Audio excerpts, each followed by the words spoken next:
কৌটি দেবদেবী, তুলসীর গাছের তলায় 64 কৌটি ভগবান।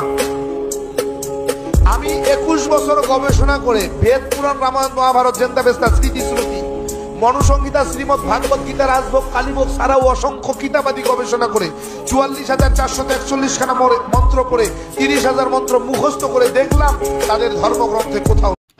ফেসবুক থেকে পাওয়া এক মৌলভী সাহেবের বক্তব্য অনুযায়ী উনি বলেছেন, হিন্দু ধর্মে যত রকমের ধর্মগ্রন্থ আছে, অর্থাৎ গীতা, পুরাণ, মনুসংহিতা, 44,000 মন্ত্র পড়ে 30,000 মন্ত্র মুখস্থ করে 12 মাসে 13 পার্বণ সম্পর্কে এত গবেষণা করেছেন উনি 21 বছর ধরে। তবুও কোথাও থেকে তিনি বর্ণনা পাননি যে হিন্দু ধর্মে 33 কোটি দেবদেবীর বর্ণনা করা হয়েছে এবং তুলসী দেবী একাই 64 কোটি দেবতার এক বর্ণনা স্বরূপ।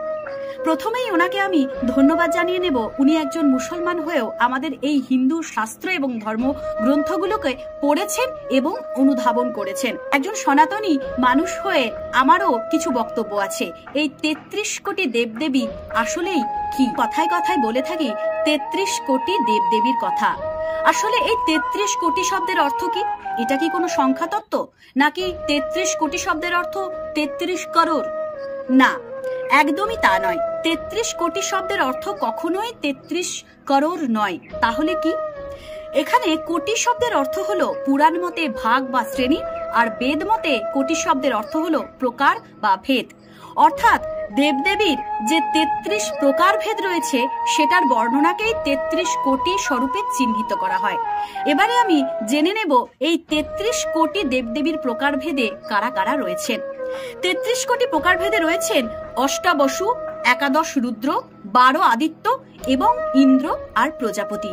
এই ইন্দ্র আর প্রজাপতিকে একত্রে 2 অশ্বিনী কুমার দ্বয় হিসাবেও গণনা করা হয়।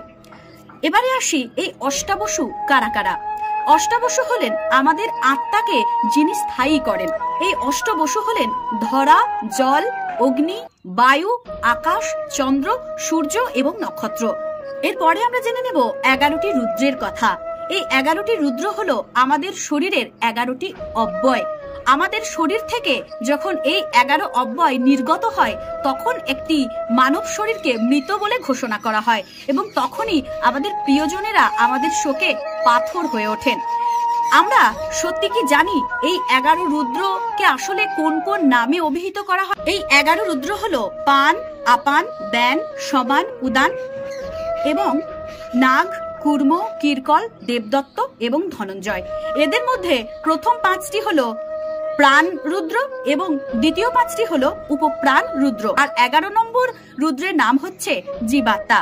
এই 11টি রুদ্র যখন দেহ থেকে নির্গত হয় তখন আমাদের প্রিয়জনেরা আমাদের শোকে রোদন করেন। সেই কারণের জন্যই এদের নামকরণ হয়েছে রুদ্রের নামে। তারপরে আসি 12 আদিত্যের কথায়। কশ্যপ ঋষির দ্বিতীয় স্ত্রী অদিতির গর্ভে যে সন্তানের জন্ম হয় সেই 12 জন সন্তানকে একত্রে বলা হয় 12 আদিত্য। এদের নাম যথাক্রমে অংশুমান, অর্জমান, ইন্দ্র, ত্বষ্টা, ধাতু, পর্জন্য, পৃষ, ভগ, মিত্র, বরুণ, বিবস্বান ও বিষ্ণু। এই 12 জন আদিত্যকেই একত্রে 12 মাস হিসেবে গণনা করা হয়।